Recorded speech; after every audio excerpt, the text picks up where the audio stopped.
salaamaaleykum chers amis internautes ñu ne leen bu baax kontaan ci yéen siyaaraat leen encore une fois de plus ñu jóg ci tamit di gërëm ñi nga xamante ni ñoo suñu ay partenaires ak internautes yi ñuy suivre à travers YouTube ci YouTube channel bi nga xamante ni mooy KAM TV Mbow ñu kontaan bu baax ci jàkkaarloo waa ak yéen ngeen fiy taataane ay xibaar yu bëri yoo xamante ni peut-être ñu leen amal njëriñ. donc ci biir loolu sans plus tarder li ñuy def toujours rek comme d'habitude mooy gërëm suñu ay partenaires muy waa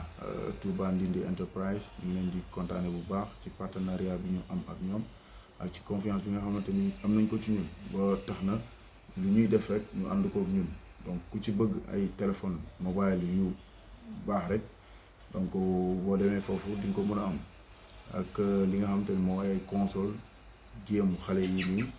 yooyu yëpp mu ngi fa boo ci demee rek boo ci bëgg rek incha allah dinañ la ko mën a jaay ci ay prix yoo xamante ni low price lay nekk. di ñu fàtte aussi tamit ki nga xamante ne mooy suñu partenaire bi nekk foofu ca Médina ci Dakar Maam Thierno Birahim Mbow yëngu ci wàllu carpinterie menuiserie donc loo ci bëgg rek ci ay meuble ak ay li nga xamante ni mooy chambre à coucher yu mucc ayib rek boo demee dinañ la ko defaral jaay la ko prix bu low. di leen sant bu baax aussi yéen suñu ay internautes ci partage yi ak like yi ak li nga xamante ni mooy commentaire yi donc loolu moo ñuy forcer sax d'ailleurs ñu gën a am confiance ci suñu bopp à ce que di mën a jàkkaarloo yu di waxtaan. donc tey nag sujet bi ñu war a aborder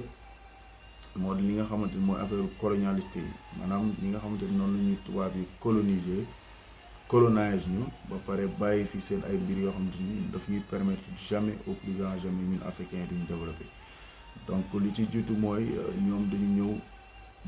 divise Afrique séddale ko ay pàcc tas Gambie tas Sénégal tas Mali tas Mauritanie xam nga tas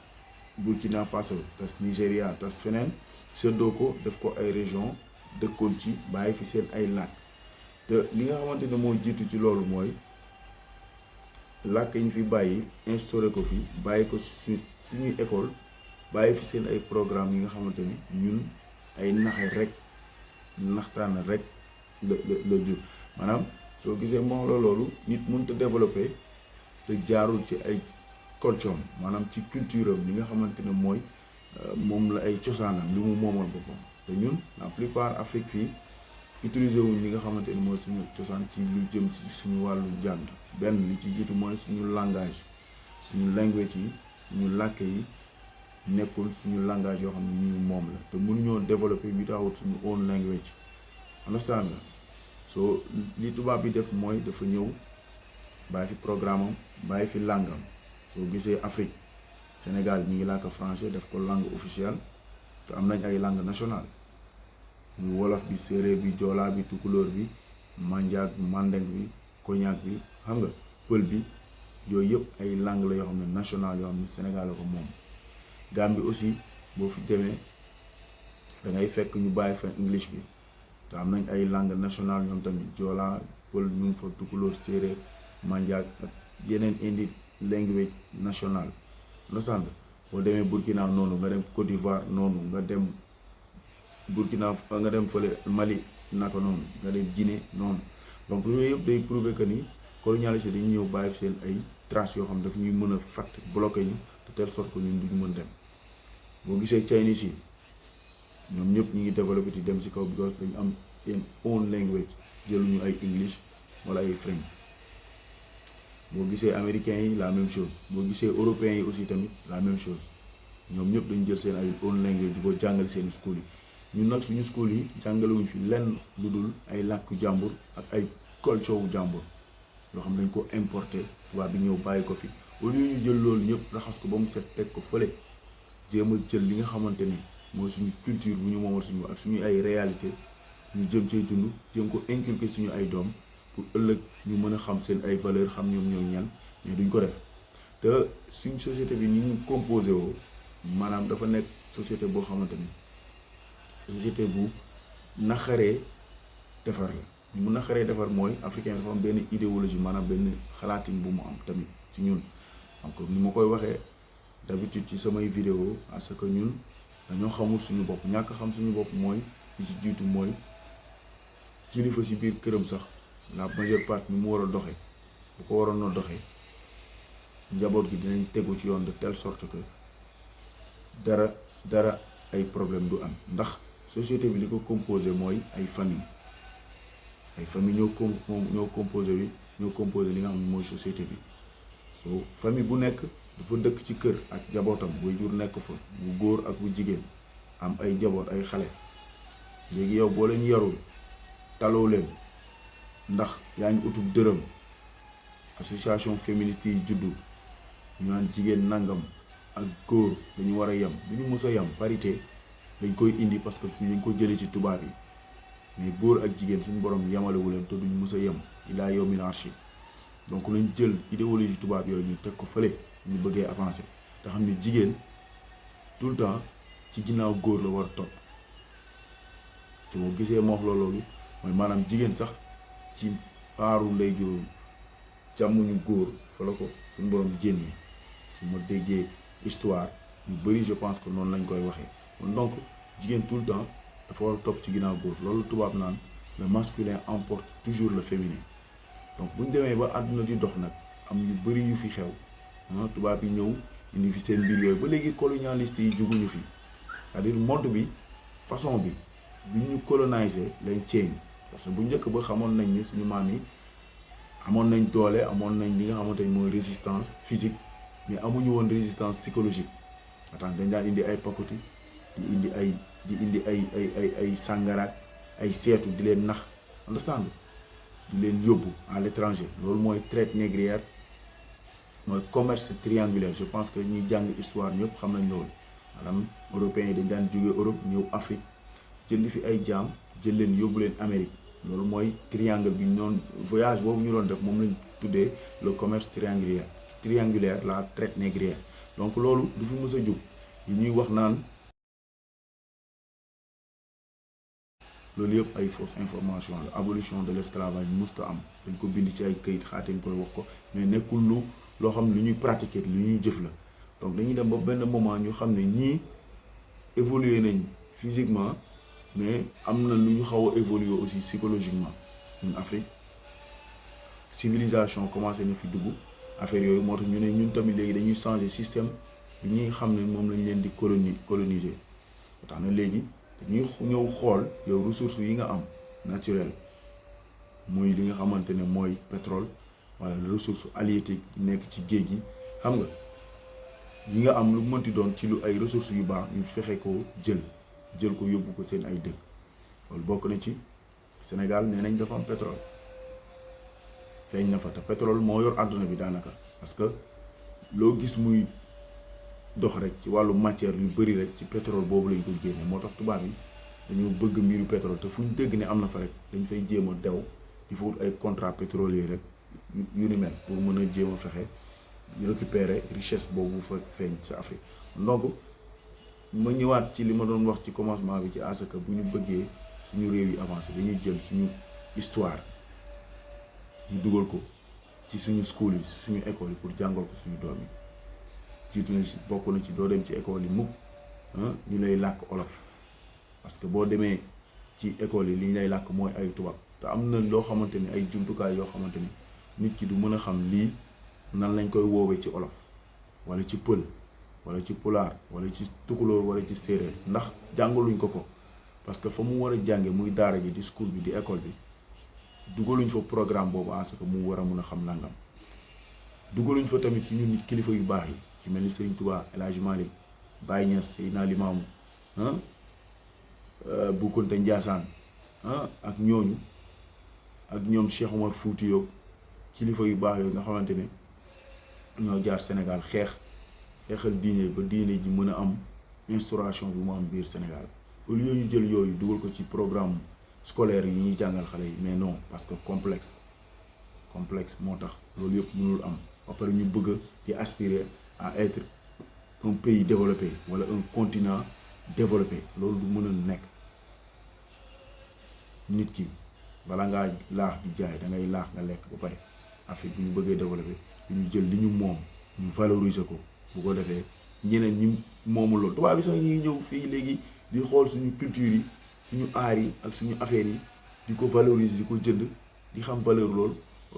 ñun ñi nga xamante ni ñoo moom loolu créé ko xamuñu valeur donc loolu gàcce la honte la pour ñun Afrique te loolu yëpp li ko sabab bokk na ci gestion wu suñu njiit yi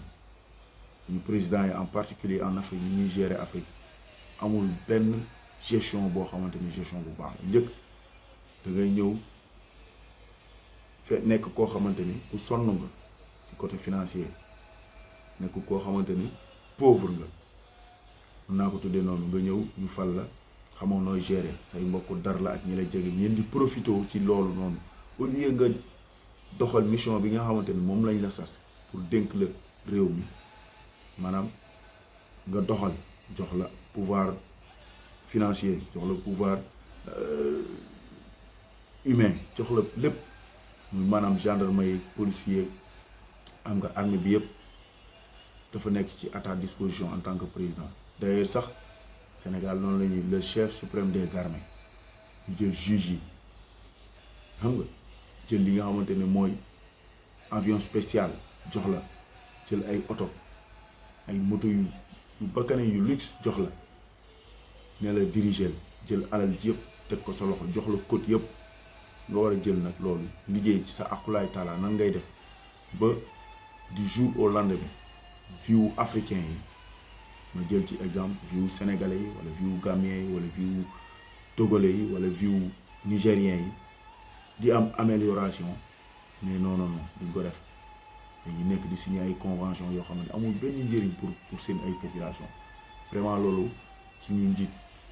africain yi war nañ ko xoolaat changer attitude ñu bëggee avancer te foo leen fekk ñi ngi wax développement France nañu bàyyi France Afrique sommet France Afrique boo ko déggee nga xam ne ak Afrique ñaata pays ñoo ko composé ñaata countries is almost 54 countries in Africa soo benn dëkk in Europe rek ñuy def sommet ak moom mu ëpp ñu budget ëpp lépp budgetu ak France rek moo ëpp budgetu Afrique kon donc ngeen xam ni ñun Afrique nous n'avons absolument rien du tout kon donc dañu war a liggéey TER bii di Sénégal di ñi ndamoo fii di ko wax de gauche à droite lu baax la dama koy rafetlu di ko saluer mais xam nga tubaab bi ay ñaata at ci gannaaw lañu amoon ay TER am yi nga xamante ne mooy train express régional yi comme ni ñu koy waxee Sénégal ça fait plus de 150 ans am nañ ko more than 150 years ago tubaab bi am nañ yooyu ñun ñu ciy doog a jot kon donc ñun dañoo tardé seen doom yi ñoo ñëw jiite suñuy doom ñoom ñoo ñu jiite démb seeni maam ñoo jiite woon suñuy maam loolu ba kañ jusqu'à quand il faut qu'on revienne à la raison suñu njiit yi en particulier man ñoom rek laa wax parce que ñoo nekk ci kaw war a doxal mbir yi mais duñ ko def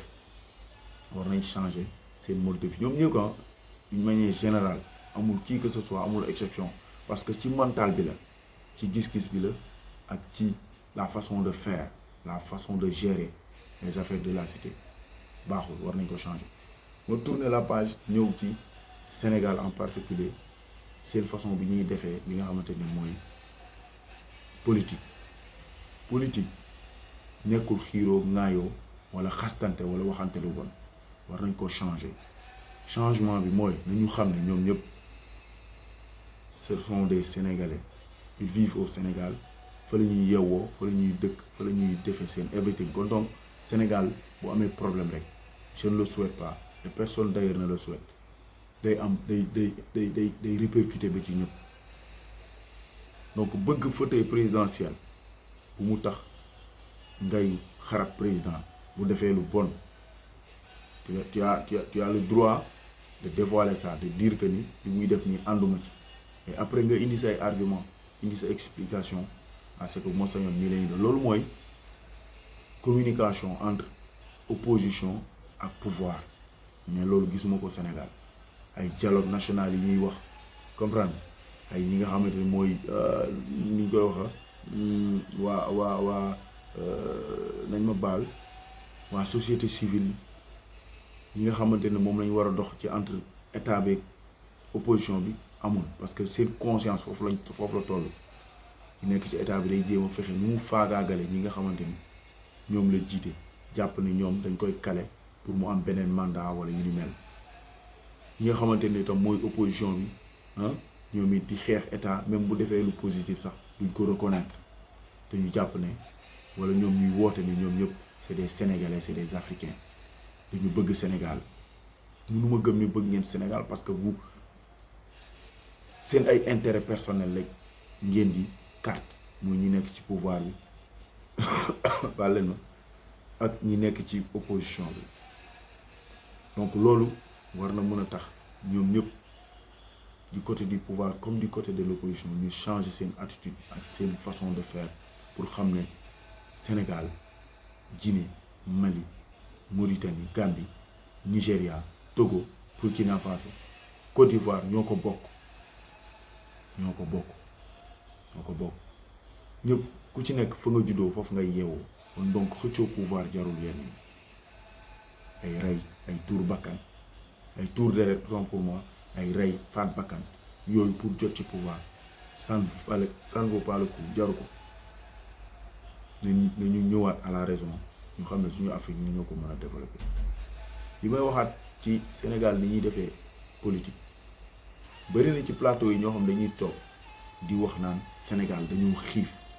dañoo mar dañoo sonn or que c'est archi faux Sénégal xiif amu fa mar amu fa rafle amu fa ku dund ba déwén lekk ba déwén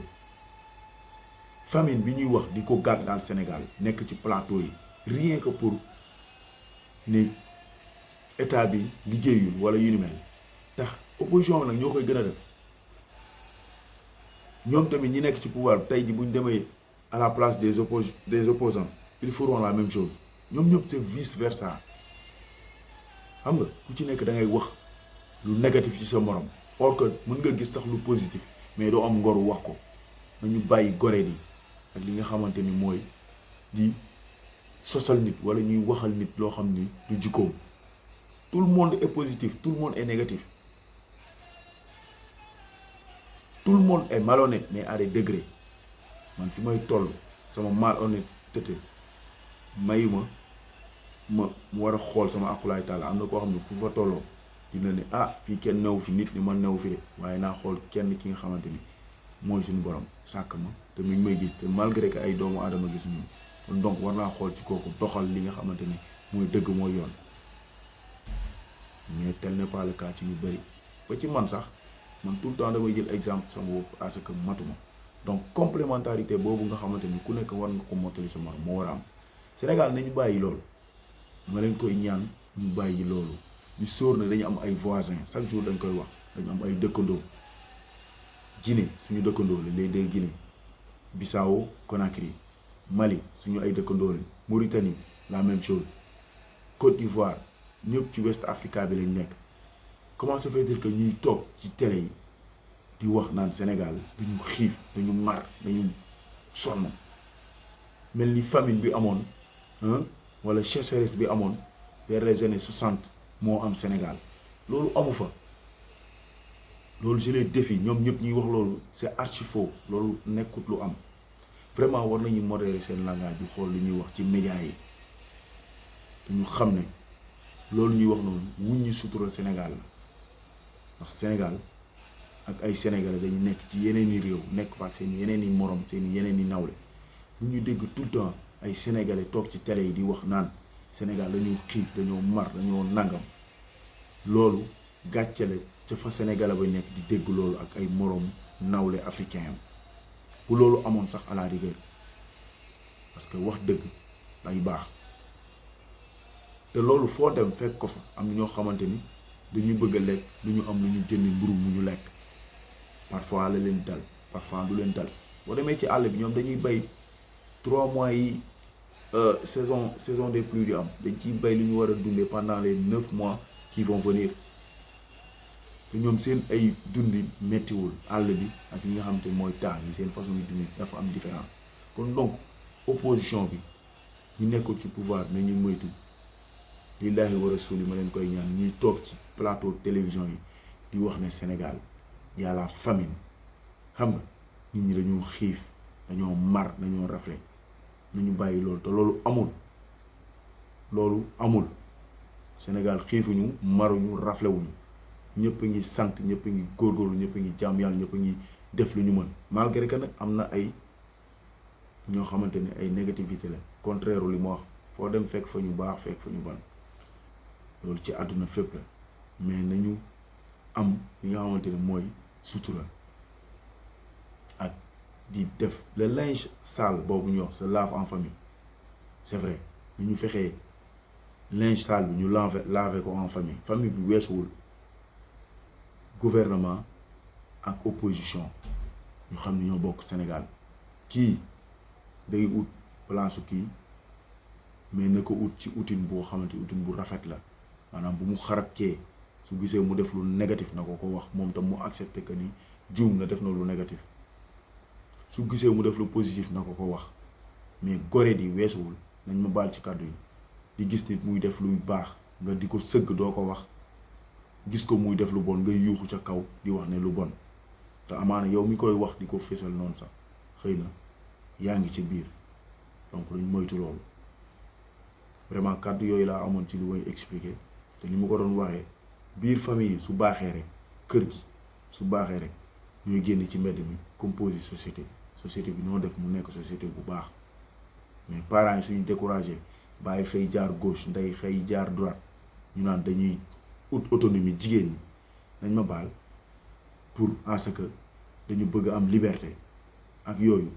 dañu war a liggéey nangam man gisuma loolu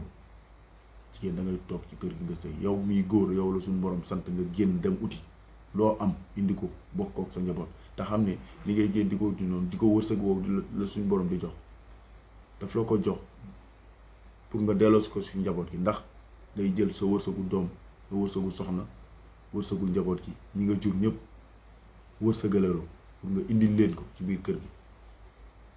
loolu mooy li nga xamante ne mooy devoiru góor ci biir këram jigéen ji nag am na fa rôle bu mu war a jouer mooy saytu njaboot gi gérer leen le temps que borom këram génn dem uti bu ko defee kër gi ne selaw jàmm ne ñooy ci kër gi chacun a son rôle à faire donc nag ku nekk fexe rôle bi nga xamante ne moom la ko suñu borom jox muy jaamu yàlla ci sa morom nga def ko mais topp àdduna bi matérialiste daw gauche à droite da ngay génn xëy sax di wuti doo tal sa doom yi ñu ngi taxawalu ci mbedd yi buy jàngee wàcc ñëw di comaytu fu ne loolu lan moo ko sab lan moo ko fi jar lan moo la ko jaral ut dërëm boobu boo ko amee ndax di nga ko jariñoo mais jaamul ci sa njaboot gi yàlla nga jël leen en charge xale dafa am ay droit à la santé droit au loisir droit à l'éducation xam nga ak ay droit nañ fexe ba parents yi xale yi droit yi ñu am ñu leen koy matale di leen ko jox mais topp dërëm bi rek di wut matérialiste lu sa moroom am ñeetaate jaar gauche à droite takk cheveux yor oto waxuma bu kenn am oto waxuma wolool mais dafa am yoo xamante ni dafa am lu koy gën a nekk priorité mbir moo gis day am priorité nag mooy njaboot gi avant tout mais tey jigéen ñi ko jox man damay liggéey damay nàngam pour bëgg am autonomie am liberté voilà donc loolu laa amoon ci lu may wax surtout na gars yi def politique bu saine bu rafet politique bu loyal boo xamante ni dina mën a jëriñ Sénégal et puis dinañ ci mën a jël exemple ci ñi nga xamante ni mooy xale yi jël ci exemple bu mën a jël relève bi waaye di xiiroo ngaayoo matin midi soir chaque jour ngir xëccoo pouvoir te pouvoir bu ñu la ko joxee à plupart yow mi nekk ci opposition bi di kaas mbir bis bu ñu la joxee pouvoir li nga doon kaas loolu ngay def Macky Sall mii nii li mu doon kaas yëpp ci jamono yi Ablaye Wade tey jii moom la nekk di def lu ko gën a pire sax Ablaye Wade sax au moins daan nañ ko ñaan kilifa yi ñaan ko comme 23 juin Cheikh Sidil Mokhtar def intervention mu génnewaat loolu ticket boobu affaire projet de loi boobu am na sama vidéo yu ma ko wax yu may expliquer ñoom seen mbir yooyu ñu teg entre Macky Sall Karim Wade ak président Abdoulaye Wade mais Macky Sall du def loolu day yónnee projet de loi am pour ñu voter ko à l'Assemblée ba pare mu dem yoonam mel nii day coïncider ak à chaque fois calendrier bi nga xamante ne moom lay dérouler day coïncider ak mu def fii dara yu ci bëri buy xew Sénégal du ko fekk Sénégal en tant que njiit en tant que président war naa seetaat boppam man je lui dois du respect parce que il est mon président mais liberté d'expression bi tamit dafa am yëpp dafa bokk ci xeeti démocratie mais démocratie mooy liberté d'expression mais nag bu mu tax nga dépasser les bornes di wax institution yi loo ko war a wax wala nga koy nasaxal comme ñenn ñi ñu koy defee Sonko parfois mu def ko génn di wax ci institution bi loo xamante ne waru ko wax te moom il aspire à devenir le président du Sénégal et moom bu nekkee président Sénégal tey jii li muy doxalee nii du bëggu opposition bi nga xamante ni ñoo war a jàmmaarloog moom du bëgg ñu doxalee noonu comme tey jii Macky Sall di muy doxalee nii rek bi mu nekkee opposant nii Sonko di def nii la doon def tey jii moom bëggul loolu ba tax na mooy jàpp muy jàpp di tëj rek comme ni ñu koy waxee bu ñu déggee jàpp di tëj nag mooy hiérarchie bi nga xamante ne moom la justice am comme Sénégal moom ñetti pouvoir yooyu ñoo ko composé législatif judiciaire ak exécutif exécutif c'est le président législatif mooy législature mooy assemblée nationale judiciaire mooy justice bi amul kenn ku ci am indépendance am sa autonomie bopp mën a doxal sa bopp lu ñu la ciy jox rek la majeure partie présidence lay jógee loolu moo tax ñu ci bëri naan Macky Sall mooy tëj mooy tëjaate mooy tijjiwaate et c'est vrai malheureusement ce qui est vrai parce que justice bi amuñ seen autonomie bopp parce que moom mooy siéger ci li nga xamante ni mooy fa la juge yi ak magistrat yi di defee seen réunion yi comprendre donc loolu moo tax loolu moo sabab li nga xamante ni mooy nit ñi di wax loolu léegi kenn dootul adressé wu sax ci sa ministre du tutelle sport bi loolu yi ñuy adressé wu ci ba duñ ko def il s'adresse directement au président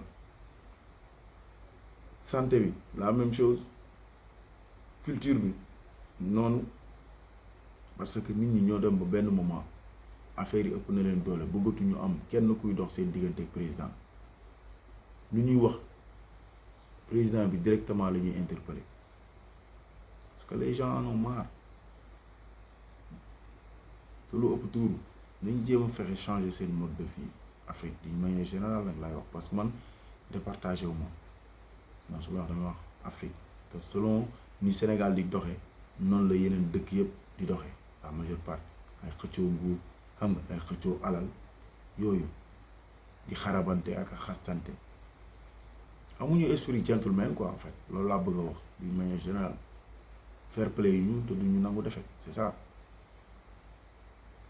donc il faudra que nag ñu changer voilà nañ bàyyi loolu laa amoon ci li may wax c'était Khadim Mbacké Mbow maa ngi sant ñëpp di gërëm ñëpp encore une fois de plus comme ni ma ko commencé woon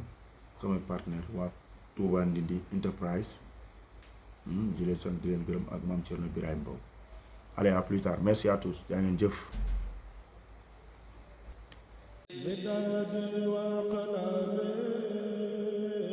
لماذا لا